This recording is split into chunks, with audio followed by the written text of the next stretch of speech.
Okay, the question was posed by the Mail Online on just the 2nd of August. So just a few days ago. Where have all the good men gone? Well, I've given part of the answer, a huge part of the answer, in the headline to this video. So you have question and answer. I'm going to try and deal with this as quickly as possible. It's a very long article, so I'm not going to be able. I'm only going to be able to do a bit of it really, and I'll leave a link to it in the comments section below, which I'll pin to the top. So, where have all the good men gone? Asks Alana Kirk for the Daily Mail. These sassy, sophisticated, solvent women say they are struggling to find other halves that can measure up. I'll measure up to their expectations. All right, where any person dating has expectations, but stand that on its head and imagine, would the Mail Online, this is from the Female Supplement, would the Mail Online, would they do that? I'd be surprised. But sassy, sophisticated and solvent. I'm interested in, let's have a look what sassy means in an online dictionary. Rude, disrespectful and impudent. I've always despised this term sassy when it's applied to females, but they've been, kids in school, girls, women, they've been brought up like this now for well over 2 decades to be sassy and to have attitude. And you look at all those female stars like I don't want to pick on Beyonce in particular. I don't really know anything about her, but she did want to ban the word bossy, which sounds a little bit bossy, and bossy, impudent, rude, pushy, domineering, sassy, which I would consider unsophisticated women. What you end up with, I'm going over time already. I haven't even gotten into the bloody article yet, and I've gone off on a tangent practically. The subheadings here: 5 single women share why they've struggled to find men worth dating. Oh, how pleasant of them. I'm never going to cover all 5. One dating coach.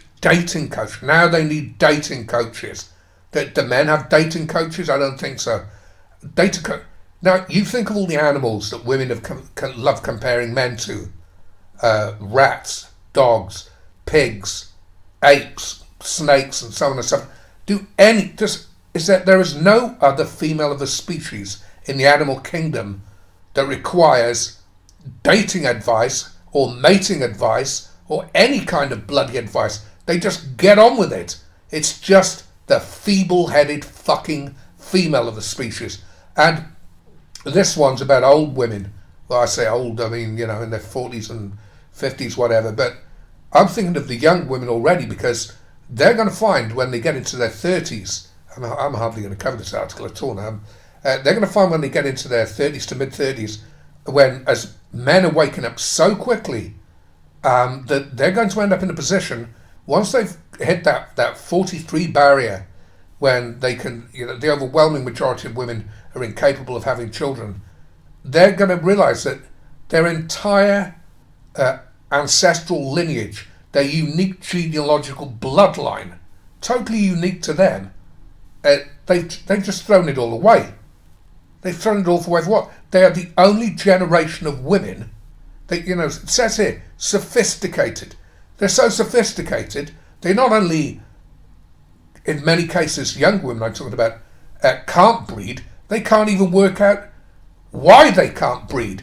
And if you say to them the word divorce, they just look at you stupid. They've just got this blank, fucked up look on their face. Oh, I'm never going to get through this article now. At 48, Jane Townsend is beautiful, independent and single. Okay, straight away. Independent. Women were peppered with this word, independent, in the 1990s. I took note of it then, when I started taking a real interest in this. And they've had that word hammered into them, driven into them, independent. That means, okay, that's fine if a woman wants to be independent. But men and women are supposed to be bred by Mother Nature at any rate, to be co-dependent. But feminists decided that women needed to be independent, as in specifically independent of and from men and their earnings. Now, that's fine. That's a woman's right, and I have no problem with that. But don't then come fucking whining back to men, MGTOWs in particular, when men want to be independent. See, I'm not saying that this woman's two-faced. If I was talking to her in a conversation, she probably wouldn't even know what I was talking about anyway. But sometimes I'd like to take these women and just, I don't know, sitting down in a room and say, I'll talk to you, just pull up a chair. An electric one, preferably, with my hand on the fucking lever if you interrupt with some bullshit. But anyway, I'm gone off on a tangent again. Jane keeps fit, takes great care of her appearance, and is looking for a man who is active, in good shape, articulate, that's fair enough, and emotionally open. Now, why have I almost emotionally closed down to Jane? I don't know what she means by this, and so naturally I make no accusations against her. She might be a fantastic conversationalist. I don't think most men mind being emotionally open, but it's emotionally open to what? You see, that's open to interpretation in itself. Because I get wary. Maybe I'm getting all paranoid now, but the bells are ringing. I'm thinking emotionally open to some kind of female bullshit that I'm not interested in, that most men aren't interested in. I think I've covered this before in a previous video. But anyway, moving on. Given her good looks and vivacious nature, eligible suitors must surely be beating a path to her door. Yet, as Jane from Sheffield explains, it has been a struggle. The men out there are delusional. Yeah, just let that settle in. So, the men are delusional. Yeah, okay. So men are delusional, women are. I went out with a guy who lied about his age, saying he was 47 when he was 50. All right, you shouldn't lie, but that's not that bad. And I wonder how many women lie about their age, Jane. I'm not suggesting Jane does. And apparently this guy then had the gall to tell me what he wanted a younger woman to be. To tell me he wanted a younger woman so he, as he put it, could breed. At 48, Jane, you can't breed. You're too old. Now, what I'm interested in here is, why were you out on a date with him if you'd already established each other's ages? He said he was 47. If he wanted to breed, and you're 48, then what age did you tell him that you were? I don't know. That just doesn't sound right. But, maybe next time, Jane, do a little bloody research into the guy that you're actually going with and ask him what he's into. Anyway, after my divorce, there we go. So she's been divorced, so she knows the divorce system. I gave it my prime dating years to raise my two girls, expecting that when they left home I'd have time left. But there has been a shift, and now the men aren't there. Yeah, they've got MGTOW because of the fucking divorce system. And it sounds like that she got custody of her children. Anyway, I don't know her personal circumstances, but where I live, it's hard to find someone cultured unless they're eating yogurt. That's yogurt to my American friends. Culture. Oh, it's a joke. I get it. So she's sophisticated and cultured, but the men aren't. All right, fuck her, or rather not, as the case may be. Let's just move down. Anyway, Alana, the authoress of the article, says, having been matchmaking single men and women for females blind date column, I assume that means the female sort of section of the Mail Online here, for the past 6 months, I'd like to say Jane's experiences are the exception. Okay, but what has struck me is just how many attractive women apply who seem to have so much going for them. Right. This has left me wondering why a generation of single, sexy, solvent women, I feel like sniffing solvents right now, just can't find love. What immediately strikes female midlife daters, of whom I am one, returning to the dating scene. Hold on. She's one as well. So she's single, and single women are going to her for advice. I mean, talking about the blind daters leading the blind daters. Jesus. Returning to the dating scene is, I'm not sure how much I can go on. The dating scene in later life after a marriage or long-term relationship is the lack of single men. Yes, they're either fucking younger models or they're MGTOW, they've been fucked up in the divorce system. Anyway, according to Joe Hemmings, a behavioural psychologist and dating coach, oh dear God help us all, it's Joe with J-O, it's no E in it, so I presume we're talking about a woman here. There are an estimated 7 new women for every. Now, they're not new. They're fucking old. They're fucking old and used. for every man on the dating scene in the 40 to 55 age group, so availability is clearly a big issue.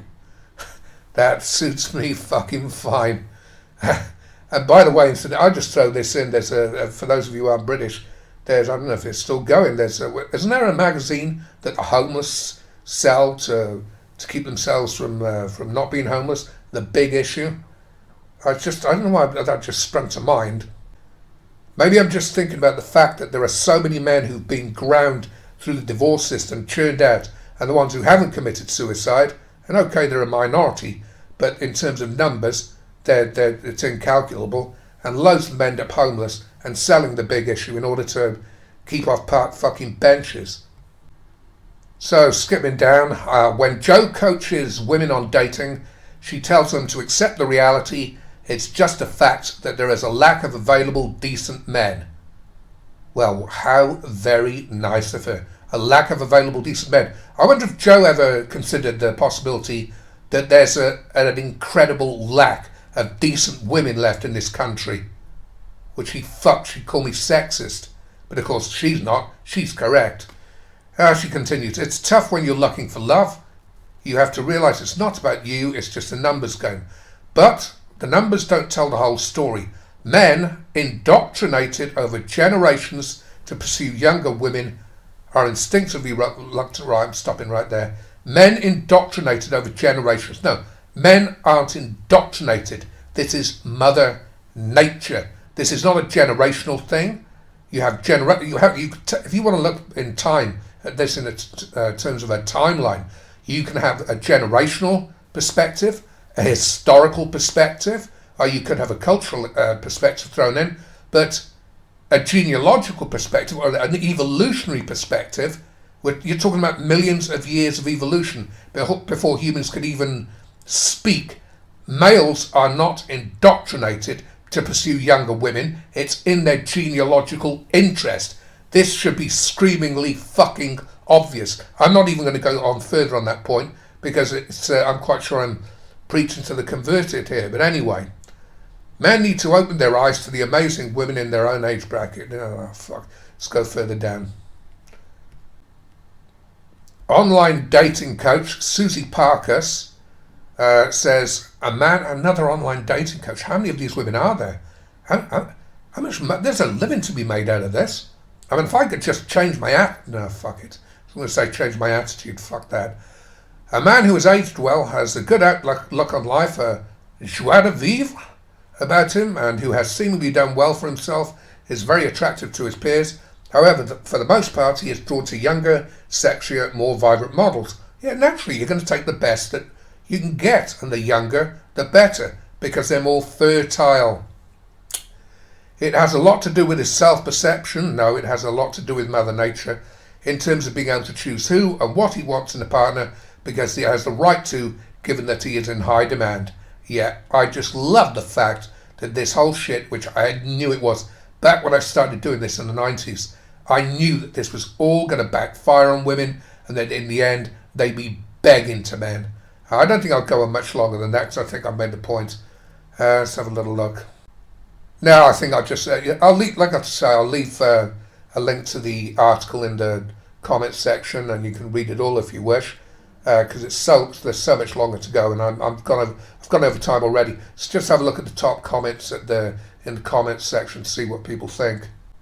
And the top commenter, the president of space, as he calls himself, I assume it's a guy from the United States 3 days ago.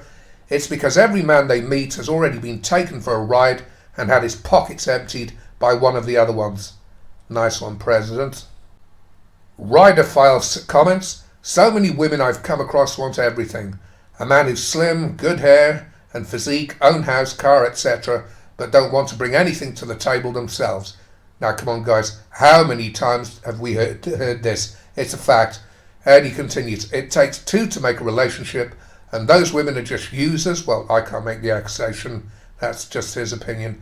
Which, to be honest, I would sooner say stay single than waste time, money and effort on those sorts. Well, I haven't covered the other women. Like I say, I make no accusations against these women. And like I say, I'd love for them to understand what's the divorce system and its relationship. I don't want to go off on a tangent here before I finish, to the domestic violence industry, and how so many women ruin men's lives in the divorce industry by using false accusations, and that word like that spreads around, hence MGTOW. Anyway, the moral manager further down with 786 thumbs up says, and they wonder why they're still single. Okay, I think I'll wrap it up there. And this is the longest video I've done so far. I could have if I'd have covered this article fully, and like I say, the links is going to be down there, then I would have gone on and on and on. And I don't like watching videos myself that are too long, and I've gone on too long already. So thank you very much if you've got this far. Please feel free to leave comments, thumbs up, thumbs down. Thank you.